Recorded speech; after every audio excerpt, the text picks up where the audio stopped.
औज़ुबिल्लाहिमिनश्शैतानिर्रजीम बिस्मिल्लाहिर्रहमानिर्रहीम। मेरा नाम मुस्तनसिरुल हसन है और आप मेरा यूट्यूब का चैनल देख रहे हैं। बेटा, आज हम लोग डिटर्मिनेंट की जो 7वीं और 8वीं प्रॉपर्टी है, लास्ट टू, ये डिस्कस करते हैं और उम्मीद करता हूँ कि आपको मैं समझा पाऊँगा।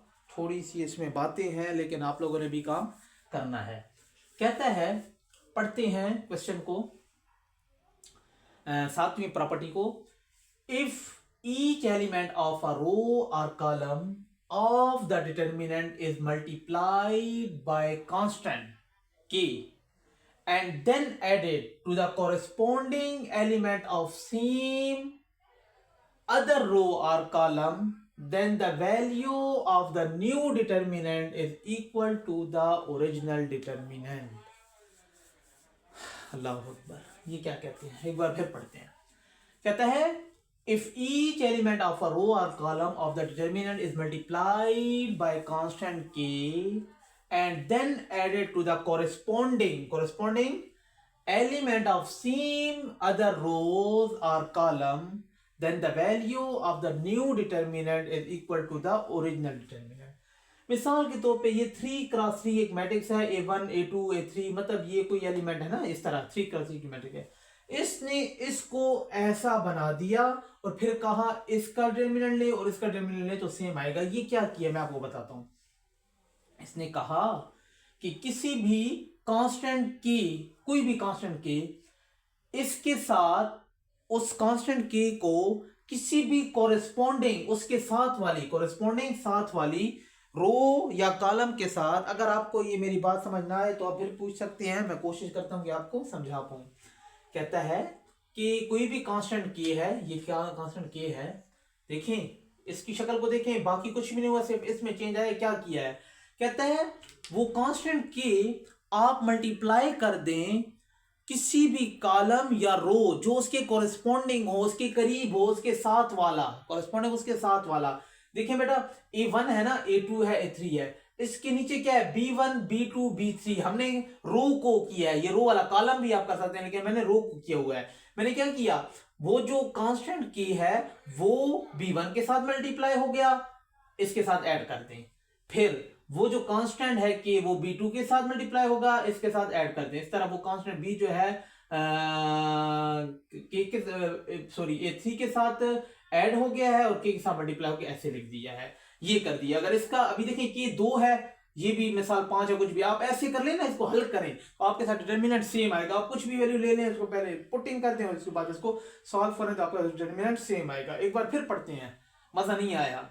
कहता है if each element of a row और column of the determinant is multiplied by constant k, ठीक है, किसी भी कांस्टेंट k के साथ हम लोग किसी भी रो या कॉलम को मल्टीप्लाई कर दें, ठीक है, देन मल्टीप्लाई कर दें, देन फिर एडेड, फिर ऐड कर दें, मल्टीप्लाई करने के बाद ऐड कर दें to the corresponding element of the same other row और कॉलम। किसी रो या कॉलम के साथ उसके को मल्टीप्लाई भी कर दे, मतलब ऐसे लिख दें, ये वाली शक्ल बना देना, ठीक है।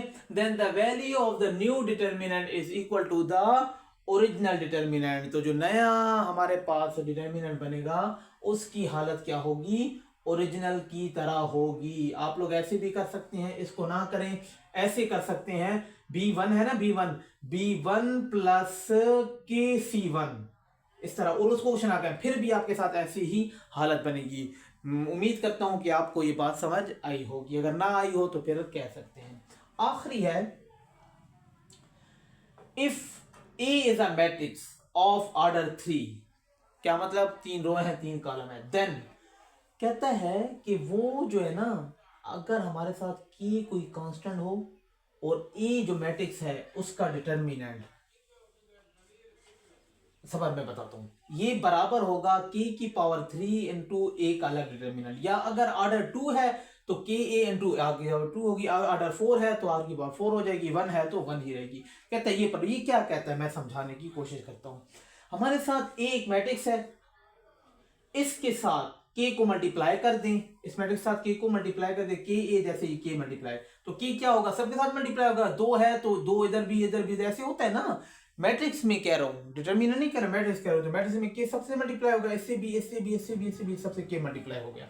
फिर कहता है कि फिर उसके बाद इसका डिटरमिनेंट ले ले, इस सारे के सारे का क्या ले ले, डिटरमिनेंट ले ले, जैसे कि ये इसकी शक्ल है, ले ले, उसको रख दे, उसको कुछ भी ना कहें।